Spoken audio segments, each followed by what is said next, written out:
Part 5. Toward a Theory of Strategy for Liberty. Chapter 30. Toward a Theory of Strategy for Liberty. The elaboration of a systematic theory of liberty has been rare enough, but exposition of a theory of strategy for liberty has been virtually non-existent. Indeed, not only for liberty, strategy toward reaching any sort of desired social goal has been generally held to be catch as catch can, a matter of hit or miss experimentation, of trial and error. Yet if philosophy can set down any theoretical guidelines for a strategy for liberty, it is certainly its responsibility to search for them. But the reader should be warned that we are setting out on an uncharted sea. The responsibility of philosophy to deal with strategy, with the problem of how to move from the present, any present, mixed state of affairs, to the goal of consistent liberty, is particularly important for a libertarianism grounded in natural law. For as the libertarian historian Lord Acton realized, natural law and natural rights theory provide an iron benchmark with which to judge, and to find wanting, any existing brand of statism. In contrast to legal positivism, or to various brands of historicism, natural law provides a moral and political higher law with which to judge the edicts of the state. As we have seen above, natural law, properly interpreted, is radical rather than conservative, an implicit questing after the reign of ideal principle. As Acton wrote, classical liberalism wishes for what ought to be, irrespective of what is. Hence, as Himmelfarb writes of Acton, the past was allowed no authority except as it happened to conform to morality. Further, Acton proceeded to distinguish between Whiggism and liberalism, between, in effect, conservative adherence to the status quo and radical libertarianism. The Whig governed by compromise. The liberal begins the reign of ideas. How to distinguish the Whigs from the liberal? One is practical, gradual, ready for compromise. The other works out a principle philosophically. One is a policy aiming at a philosophy. The other is a philosophy seeking a policy. Libertarianism, then, is a philosophy seeking a policy. But what else can a libertarian philosophy say about strategy, about policy? In the first place, surely, again in Acton's words, it must say that liberty is the highest political end, the overriding goal of libertarian philosophy. Highest political end, of course, does not mean highest end for man in general. Indeed, every individual has a variety of personal ends and differing hierarchies of importance for these goals on his personal scale of values. Political philosophy is that subset of ethical philosophy which deals specifically with politics, that is, the proper role of violence in human life, and hence the explication of such concepts as crime and property. Indeed, a libertarian world would be one in which every individual would at last be free to seek and pursue his own ends, to pursue happiness, in the felicitous Jeffersonian phrase. It might be thought that the libertarian, the person committed to the natural system of liberty, in Adam Smith's phrase, almost by definition holds the goal of liberty as his highest political end. But this is often not true. For many libertarians, the desire for self-expression, or for bearing witness to the truth of the excellence of liberty, frequently takes precedence over the goal of the triumph of liberty in the real world. Yet surely, as will be seen further below, the victory of liberty will never come to pass unless the goal of victory in the real world takes precedence over more aesthetic and passive considerations. If liberty should be the highest political end, then what is the grounding for that goal? It should be clear from this work that first and foremost liberty is a moral principle, grounded in the nature of man. In particular, it is a principle of justice, of the abolition of aggressive violence in the affairs of men. Hence, to be grounded and pursued adequately, the libertarian goal must be sought in the spirit of an overriding devotion to justice. But to possess such devotion on what may well be a long and rocky road, the libertarian must be possessed of a passion for justice, an emotion derived from and channeled by his rational insight into what natural justice requires. Justice, not the weak reed of mere utility, must be the motivating force if liberty is to be attained. If liberty is to be the highest political end, then, this implies that liberty is to be pursued by the most efficacious means, that is, those means which will most speedily and thoroughly arrive at the goal. This means that the libertarian must be an abolitionist, that is, he must wish to achieve the goal of liberty as rapidly as possible. If he balks at abolitionism, then he is no longer holding liberty as the highest political end. The libertarian, then, should be an abolitionist who would, if he could, abolish instantaneously all invasions of liberty. Following the classical liberal Leonard Read, who advocated immediate and total abolition of price and wage controls after World War II, we might refer to this as the button-pushing criterion. Thus Read declared that if there were a button on this rostrum, the pressing of which would release all wage and price controls instantaneously, I would put my finger on it and push. The libertarian, then, should be a person who would push a button, if it existed, for the instantaneous abolition of all invasions of liberty. Not something, by the way, that any utilitarian would ever be likely to do. Anti-libertarians and anti-radicals generally characteristically make the point that such abolitionism is unrealistic. By making such a charge, they hopelessly confuse the desired goal with a strategic estimate of the probable path toward that goal. It is essential to make a clear-cut distinction between the ultimate goal itself and the strategic estimate of how to reach that goal. In short, the goal must be formulated before questions of strategy or realism enter the scene. The fact that such a magic button does not and is not likely to exist has no relevance to the desirability of abolitionism itself. We might agree, for example, on the goal of liberty and the desirability of abolitionism in liberty's behalf, but this does not mean that we believe that abolition will in fact be attainable in the near or far future. The libertarian goals, including immediate abolition of invasions of liberty, are realistic in the sense that they could be achieved if enough people agreed on them, and that, if achieved, the resulting libertarian system would be viable. The goal of immediate liberty is not unrealistic or utopian because, in contrast to such goals as the elimination of poverty, its achievement is entirely dependent on man's will. If, for example, everyone suddenly and immediately agreed on the overriding desirability of liberty, then total liberty would be immediately achieved.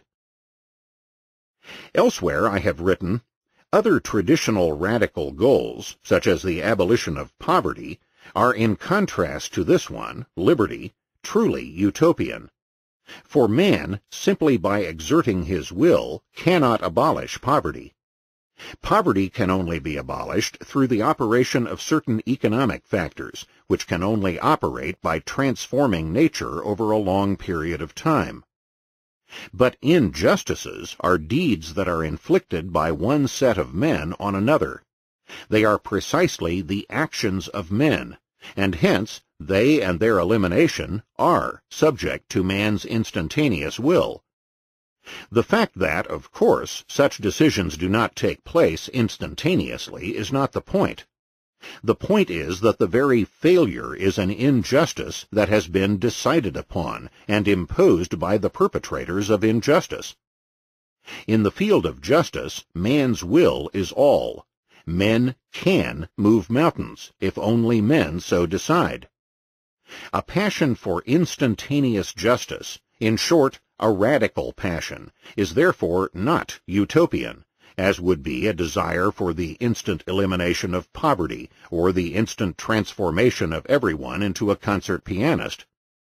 For instant justice could be achieved if enough people so willed. The strategic estimate of how the path toward liberty is likely to be achieved is, of course, an entirely separate question. Thus, the libertarian abolitionist of slavery, William Lloyd Garrison, was not being unrealistic when, in the 1830s, he raised the standard of the goal of immediate emancipation of the slaves. His goal was the proper moral and libertarian one, and was unrelated to the realism or probability of its achievement. Indeed, Garrison's strategic realism was expressed by the fact that he did not expect the end of slavery to arrive immediately or at a single blow. As Garrison carefully distinguished, urge immediate abolition as earnestly as we may, it will, alas, be gradual abolition in the end. We have never said that slavery would be overthrown by a single blow. That it ought to be, we shall always contend. Otherwise, as Garrison trenchantly warned, gradualism in theory is perpetuity in practice. Gradualism in theory, in fact, totally undercuts the overriding goal of liberty itself. Its import, therefore, is not simply strategic, but an opposition to the end itself, and hence impermissible as any part of a strategy toward liberty. The reason is that once immediate abolitionism is abandoned, then the goal is conceded to take second or third place to other anti-libertarian considerations.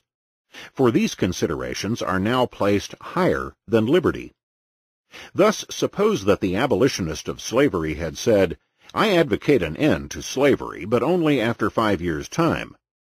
But this would imply that abolition in 4 or 3 years' time, or a fortiori immediately, would be wrong, and that therefore it is better for slavery to be continued a while longer. But this would mean that considerations of justice have been abandoned, and that the goal itself is no longer highest on the abolitionists' or libertarians' political value scale. In fact, it would mean that the libertarian advocated the prolongation of crime and injustice. Hence, a strategy for liberty must not include any means which undercut or contradict the end itself, as gradualism in theory clearly does.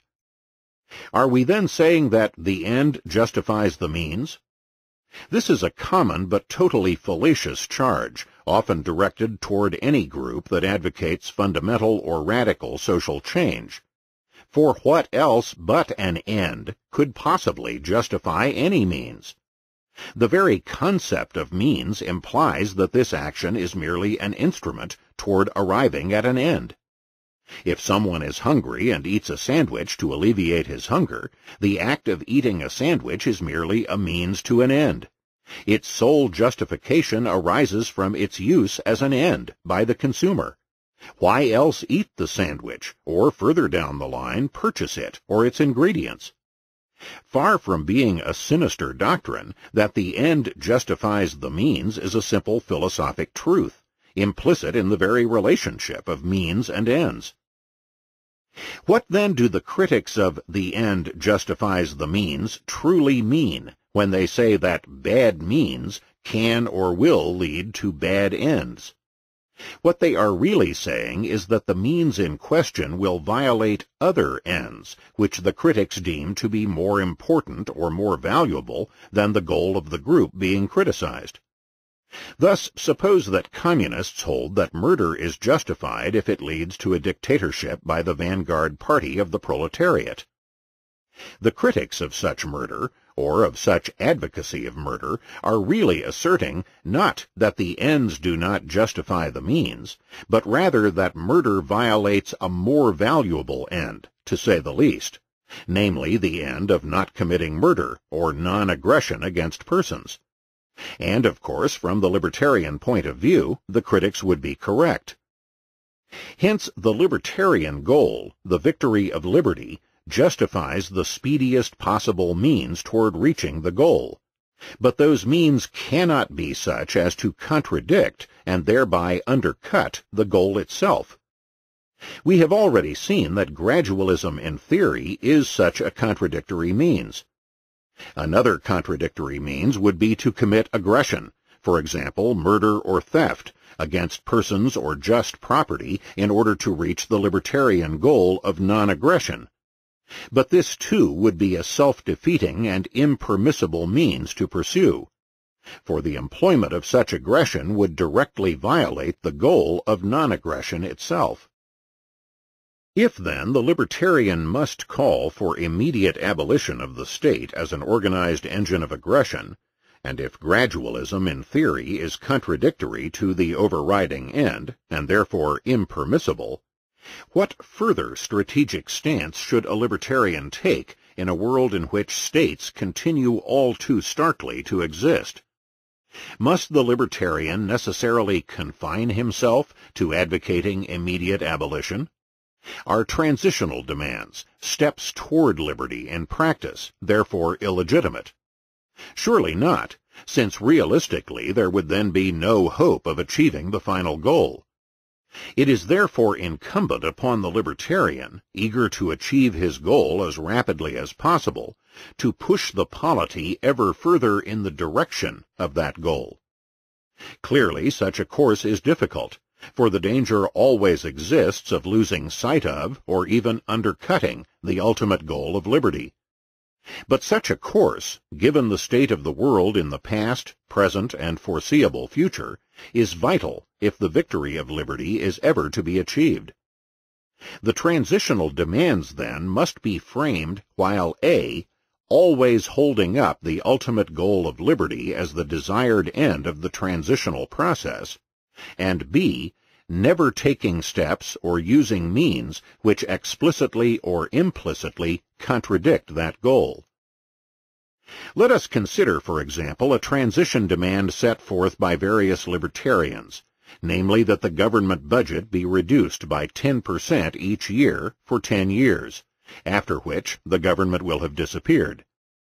Such a proposal might have heuristic or strategic value, provided that the proposers always make crystal clear that these are minimal demands, and that indeed there would be nothing wrong. In fact, it would be all to the good to step up the pace by cutting the budget by 25% a year for 4 years, or, most desirably, by cutting it by 100% immediately. The danger arises in implying directly or indirectly that any faster pace than 10% would be wrong or undesirable. An even greater danger of a similar sort is posed by the idea of many libertarians of setting forth a comprehensive and planned program of transition to total liberty. For example, that in year 1 Law A should be repealed, Law B modified, Tax C be cut by 20%, etc. In year 2, Law D be repealed, Tax C cut by a further 10%, etc. The comprehensive plan is far more misleading than the simple budget cut, because it strongly implies that, for example, Law D should not be repealed until the second year of this planned program.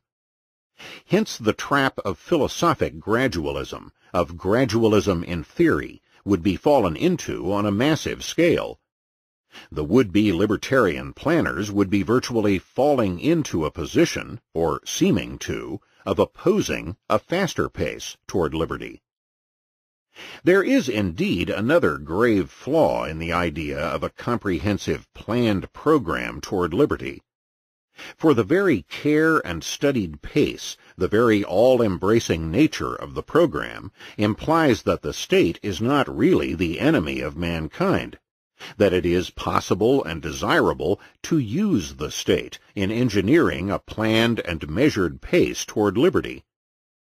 The insight that the state is the permanent enemy of mankind, on the other hand, leads to a very different strategic outlook, namely that libertarians push for and accept with alacrity any reduction of state power or state activity on any front.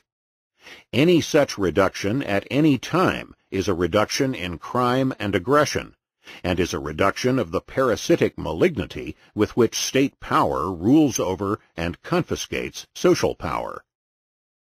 For example, libertarians may well push for drastic reduction or repeal of the income tax, but they should never do so while at the same time advocating its replacement by a sales or other form of tax. The reduction, or better, the abolition of a tax is always a non-contradictory reduction of state power and a step toward liberty. But its replacement by a new or increased tax elsewhere does just the opposite, for it signifies a new and additional imposition of the state on some other front. The imposition of a new tax is a means that contradicts the libertarian goal itself. Similarly, in this age of permanent federal deficits, we are all faced with the problem, should we agree to a tax cut, even though it may well mean an increase in the deficit? Conservatives, from their particular perspective of holding budget balancing as a higher end, invariably oppose or vote against a tax cut which is not strictly accompanied by an equivalent or greater cut in government expenditures. But since taxation is an evil act of aggression, any failure to welcome a tax cut with alacrity undercuts and contradicts the libertarian goal. The time to oppose government expenditures is when the budget is being considered or voted upon, when the libertarian should call for drastic slashes in expenditures as well. Government activity must be reduced whenever and wherever it can. Any opposition to a particular tax or expenditure cut is impermissible, for it contradicts libertarian principles and the libertarian goal. Does this mean that the libertarian may never set priorities, may not concentrate his energy on political issues which he deems of the greatest importance? Clearly not, for since everyone's time and energy is necessarily limited, no one can devote equal time to every particular aspect of the comprehensive libertarian creed. A speaker or writer on political issues must necessarily set priorities of importance, priorities which at least partially depend on the concrete issues and circumstances of the day. Thus, while a libertarian in today's world would certainly advocate the denationalization of lighthouses, it is highly doubtful that he would place a greater priority on the lighthouse question than on conscription or the repeal of the income tax. The libertarian must use his strategic intelligence and knowledge of the issues of the day to set his priorities of political importance. On the other hand, of course, if one were living on a small, highly fog-bound island, dependent on shipping for transportation, it could very well be that the lighthouse question would have a high priority on a libertarian political agenda. And furthermore, if for some reason the opportunity arose for denationalizing lighthouses, even in present-day America, it should certainly not be spurned by the libertarian. We conclude this part of the strategy question, then, by affirming that the victory of total liberty is the highest political end, that the proper groundwork for this goal is a moral passion for justice, that the end should be pursued by the speediest and most efficacious possible means, that the end must always be kept in sight and sought as rapidly as possible, and that the means taken must never contradict the goal, whether by advocating gradualism, by employing or advocating any aggression against liberty, by advocating planned programs, or by failing to seize any opportunity to reduce state power, or by ever increasing it in any area. The world, at least in the long run, is governed by ideas, and it seems clear that libertarianism is only likely to triumph if the ideas spread to and are adopted by a significantly large number of people. And so, education becomes a necessary condition for the victory of liberty. All sorts of education, from the most abstract systematic theories down to attention-catching devices that will attract the interest of potential converts. Education, indeed, is the characteristic strategic theory of classical liberalism. But it should be stressed that ideas do not float by themselves in a vacuum. They are influential only insofar as they are adopted and put forward by people. For the idea of liberty to triumph, then, there must be an active group of dedicated libertarians, people who are knowledgeable in liberty and are willing to spread the message to others. In short, there must be an active and self-conscious libertarian movement. This may seem self-evident, but there has been a curious reluctance on the part of many libertarians to think of themselves as part of a conscious and ongoing movement, or to become involved in movement activity. Yet consider, has any discipline or set of ideas in the past, whether it be Buddhism or modern physics, been able to advance itself and win acceptance without the existence of a dedicated cadre of Buddhists or physicists? The mention of physicists points up another requirement of a successful movement, the existence of professionals, of persons making their full-time career in the movement or discipline in question. In the 17th and 18th centuries, as modern physics emerged as a new science, there were indeed scientific societies which mainly included interested amateurs, friends of physics, as we might call them, who established an atmosphere of encouragement and support of the new discipline. But surely physics would not have advanced very far if there had been no professional physicists, people who made a full-time career of physics, and therefore could devote all their energies to engaging in and advancing the discipline. Physics would surely still be a mere amusement for amateurs if the profession of physics had not developed.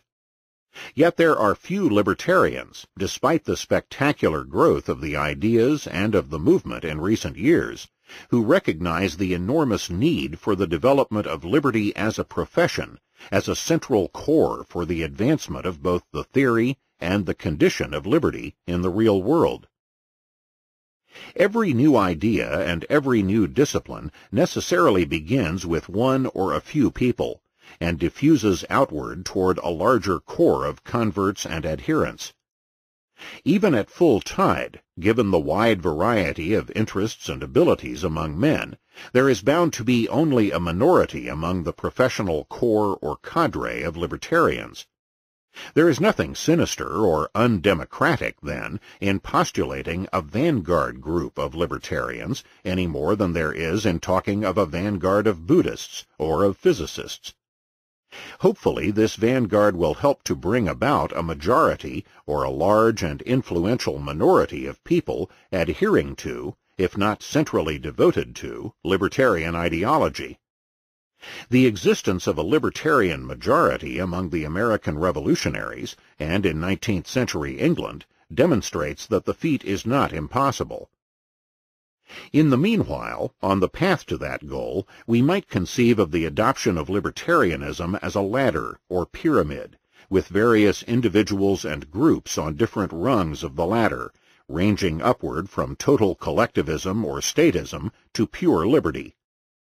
If the libertarian cannot raise people's consciousness fully to the top rung of pure liberty, then he can achieve the lesser but still important goal of helping them advance a few rungs up the ladder. For this purpose, the libertarian may well find it fruitful to engage in coalitions with non-libertarians around the advancement of some single ad hoc activity.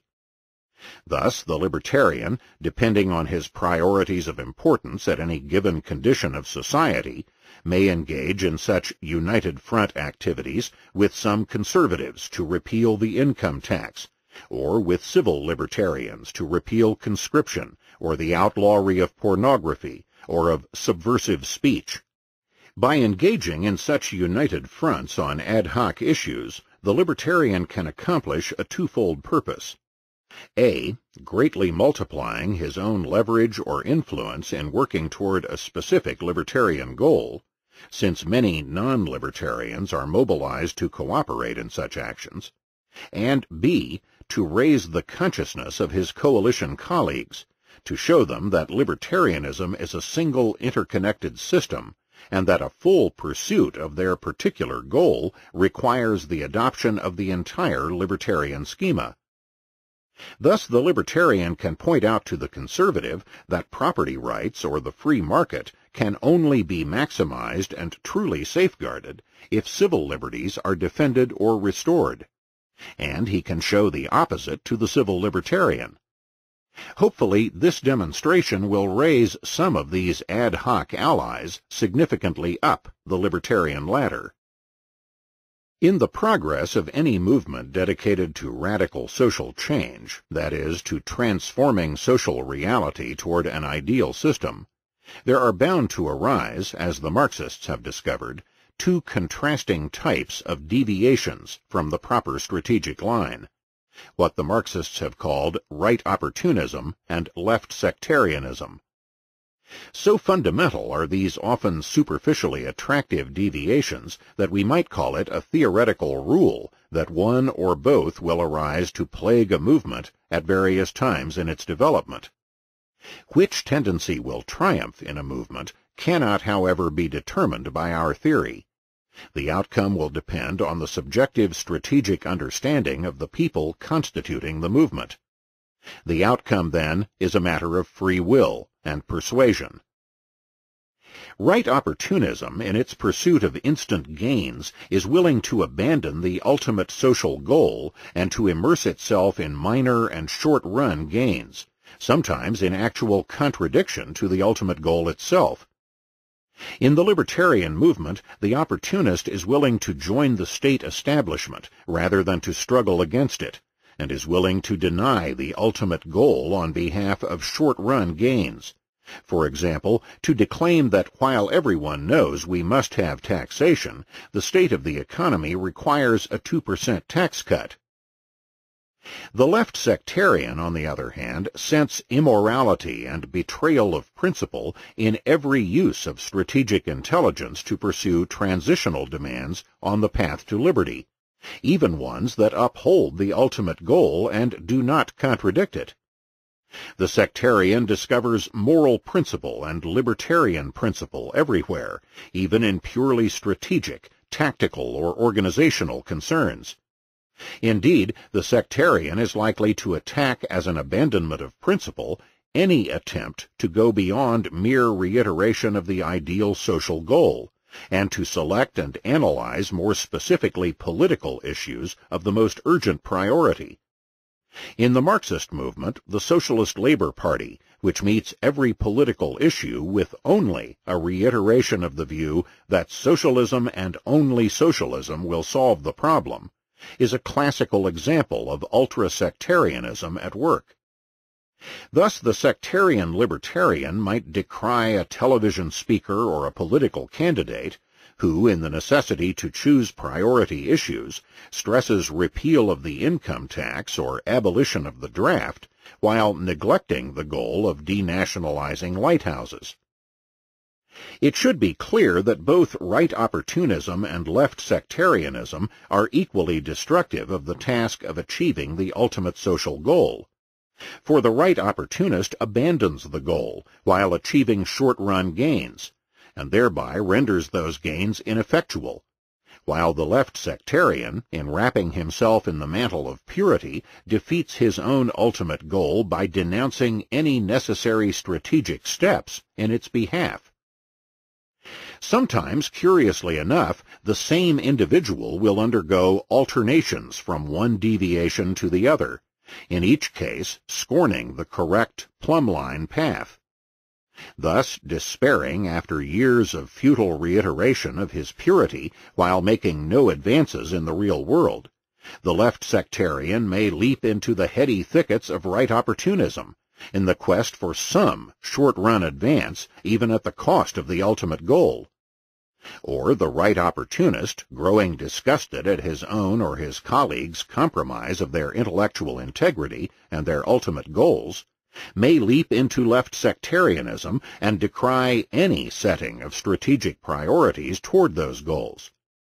In this way, the two opposing deviations feed on and reinforce each other, and are both destructive of the major task of effectively reaching the libertarian goal.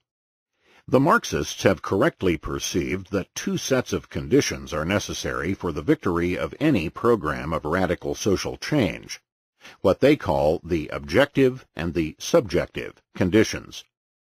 The subjective conditions are the existence of a self-conscious movement dedicated to the triumph of the particular social ideal, conditions which we have been discussing above. The objective conditions are the objective fact of a crisis situation in the existing system, a crisis stark enough to be generally perceived and to be perceived as the fault of the system itself.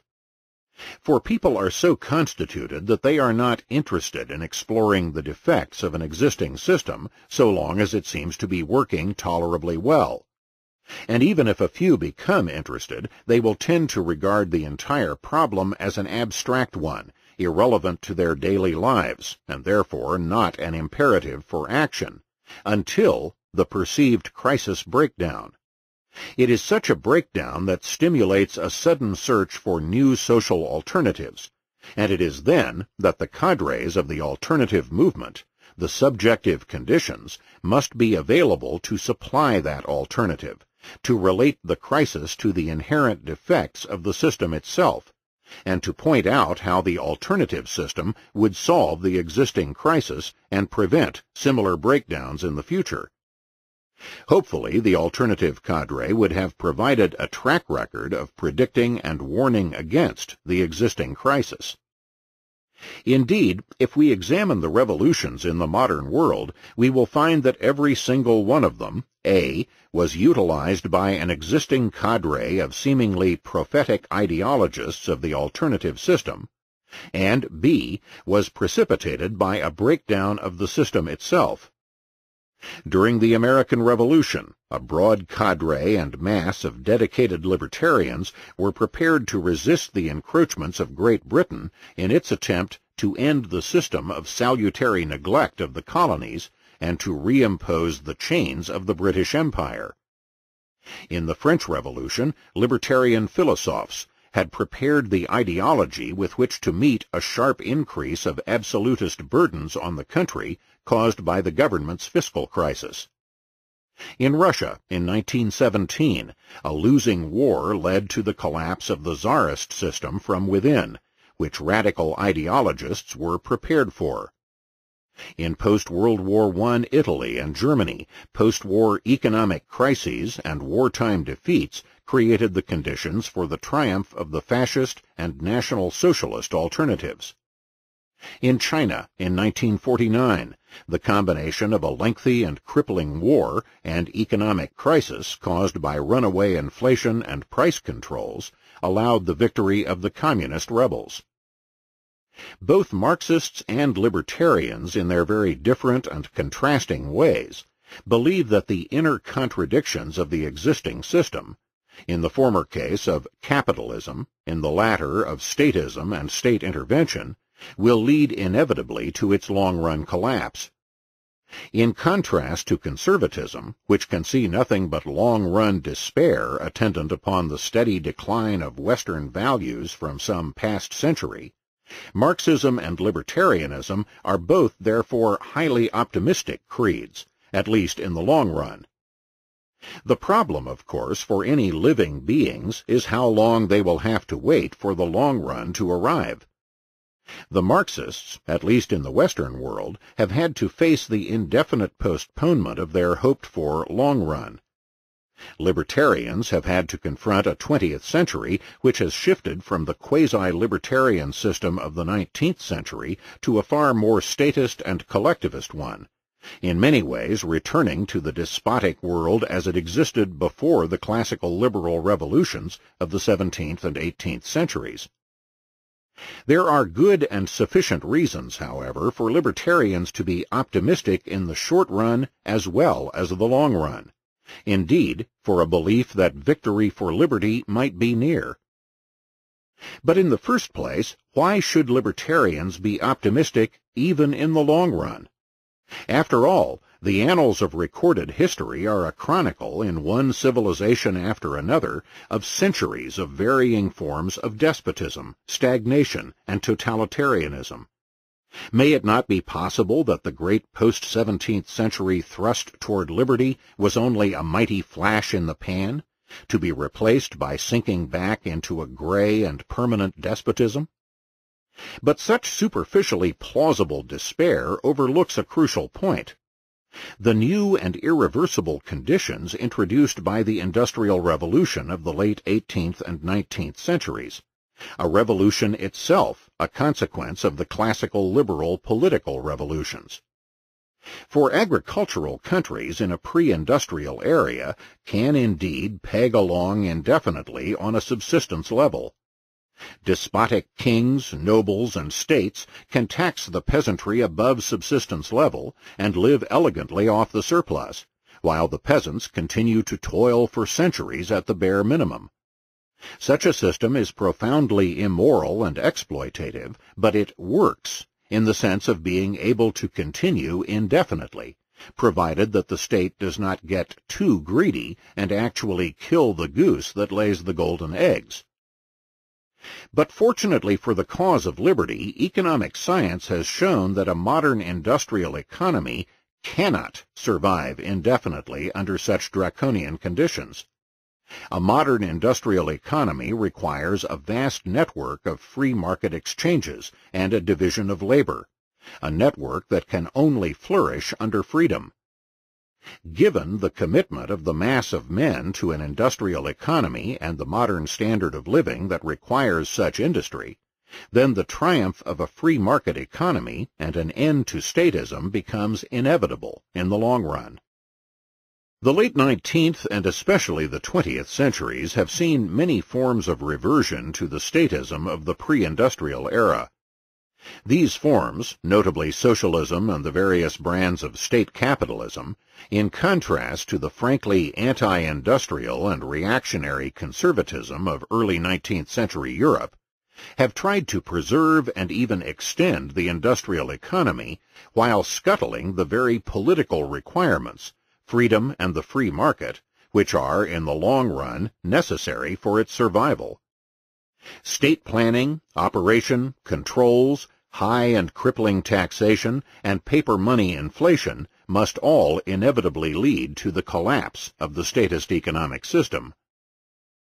If, then, the world is irreversibly committed to industrialism and its attendant living standards, and if industrialism requires freedom, then the libertarian must indeed be a long-run optimist, for the libertarian triumph must eventually occur. But why short-run optimism for the present day? Because it fortunately happens to be true that the various forms of statism imposed on the Western world during the first half of the 20th century are now in process of imminent breakdown. The long run is now at hand.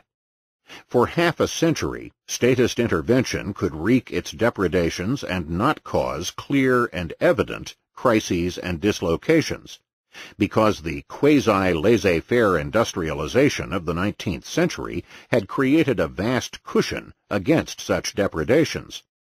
The government could impose taxes or inflation upon the system and not reap evidently bad effects.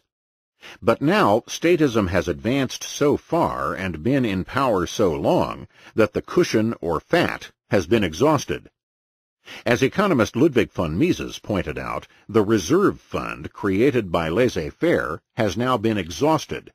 Whatever the government does now leads to an instantaneous negative feedback that is evident to the formerly indifferent and even to many of the most ardent apologists for statism.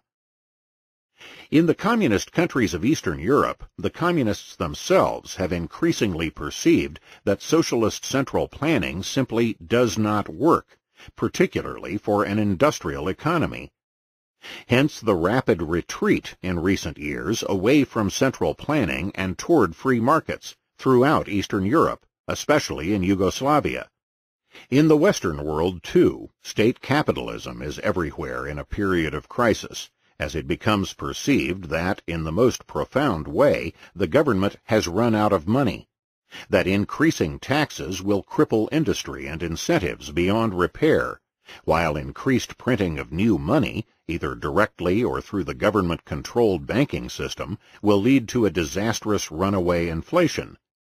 And so we hear more and more about the necessity of lowered expectations from government, even among the state's once most ardent champions.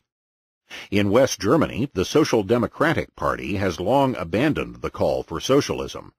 In Great Britain, suffering from a tax-crippled economy and aggravated inflation, the Tory party, for years in the hands of dedicated statists, has now been taken over by its free market-oriented faction, while even the Labour Party has begun to draw back from the planned chaos of galloping statism. In the United States, conditions are particularly hopeful, for here in the last few years there has coincidentally occurred a systemic breakdown of statism across the board in economic, foreign, social, and moral policies, and b, a great and growing rise of a libertarian movement and the diffusion of libertarian ideas throughout the population, among opinion molders and average citizens alike. Let us examine in turn both sets of necessary conditions for a libertarian triumph. Surprisingly enough, the systemic breakdown of statism in the United States can be given a virtually precise date, the years 1973 and 1974. The breakdown has been particularly glaring in the economic sphere. From the fall of 1973 through 1975, America experienced an inflationary depression in which the worst recession of the post-war world coincided with an aggravated inflation of prices. After 40 years of Keynesian policies which were supposed to fine-tune the economy so as to eliminate the boom-bust cycle of inflation and depression, the United States managed to experience both at the same time, an event that cannot be explained by orthodox economic theory. Orthodox economics has been thrown into disarray, and economists and laymen alike are increasingly ready to turn to the Austrian free market alternative, both in the realms of theoretical paradigms and of political policy. The award of the Nobel Prize in Economics during 1974 to F.A. Hayek for his long-forgotten Austrian business cycle theory is but one indication of the new currents coming to the surface after decades of neglect. And even though the economy recovered from the Depression, the economic crisis is not ended, since inflation only accelerated still further, while unemployment remained high. Only a free market program of abandoning monetary inflation and slashing government expenditures will solve the crisis. The partial financial default of the New York City government during 1975 and the victory of Proposition 13 in California in 1978 have highlighted for the entire country the fact that local and state reserve funds have been exhausted, and that government must at last begin a drastic cutback in its operations and expenditures.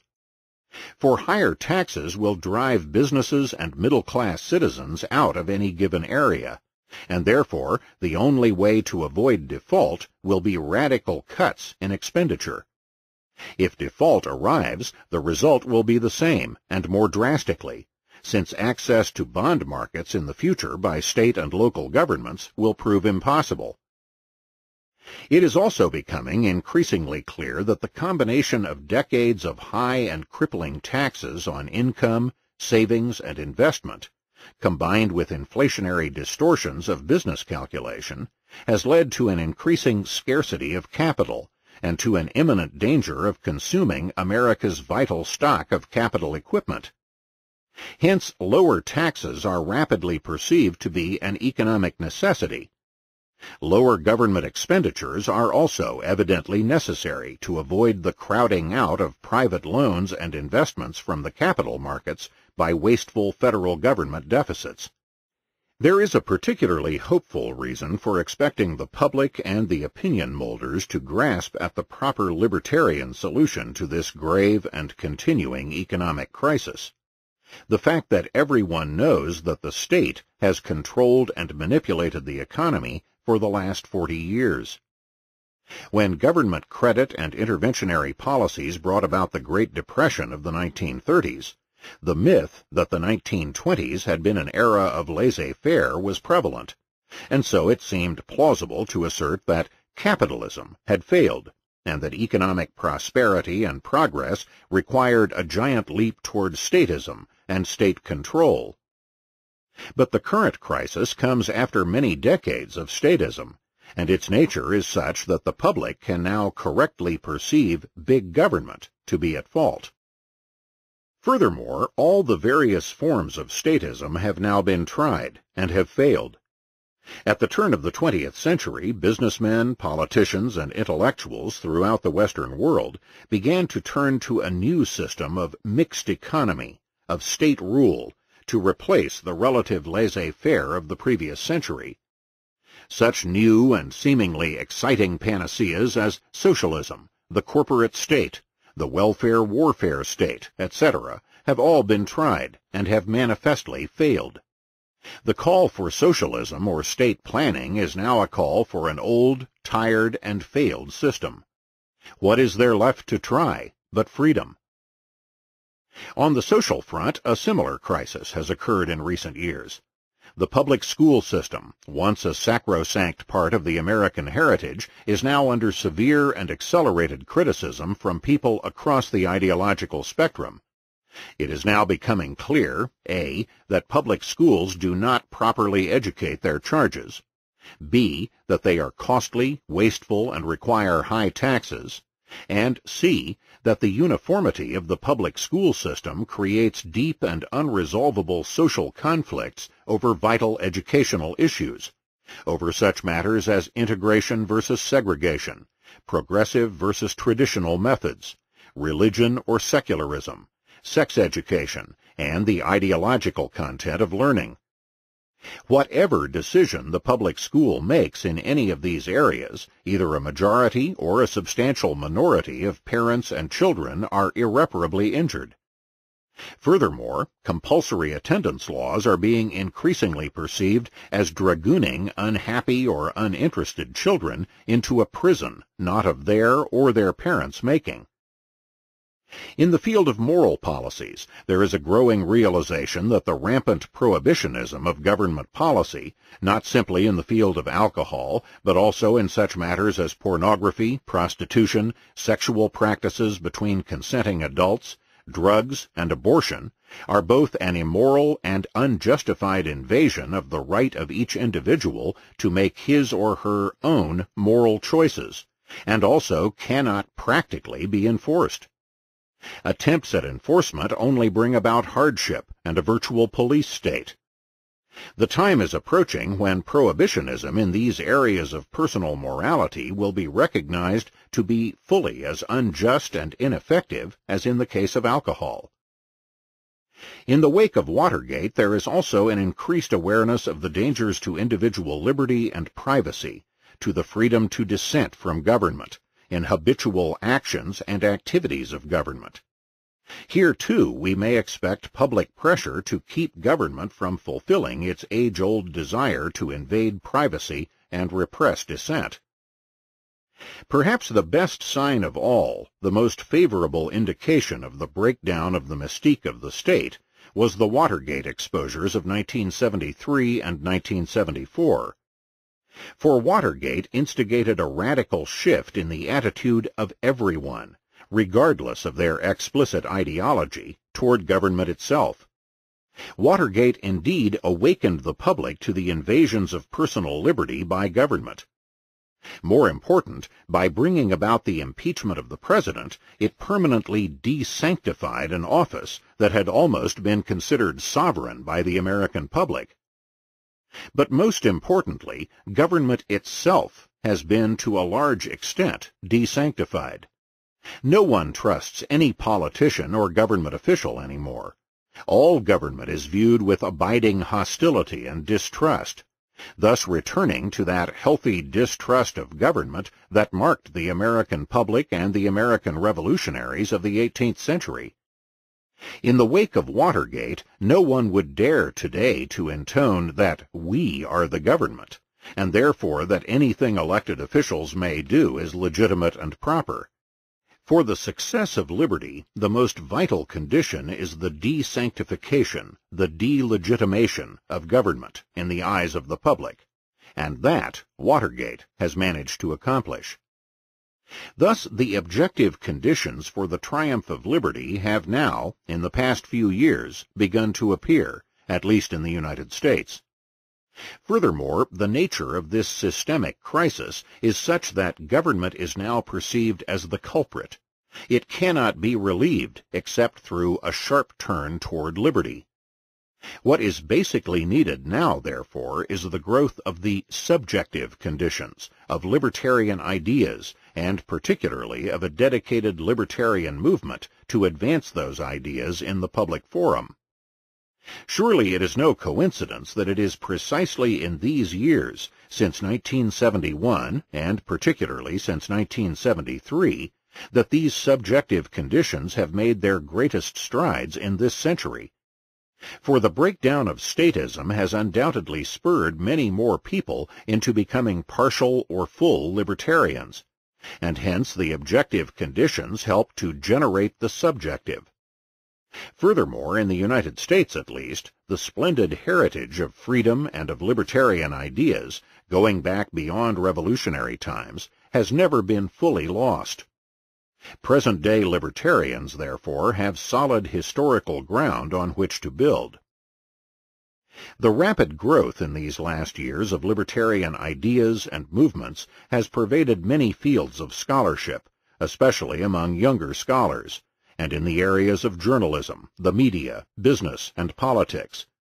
Because of the continuing objective conditions, it seems clear that this eruption of libertarianism in many new and unexpected places is not a mere media-concocted fad, but an inevitably growing response to the perceived conditions of objective reality.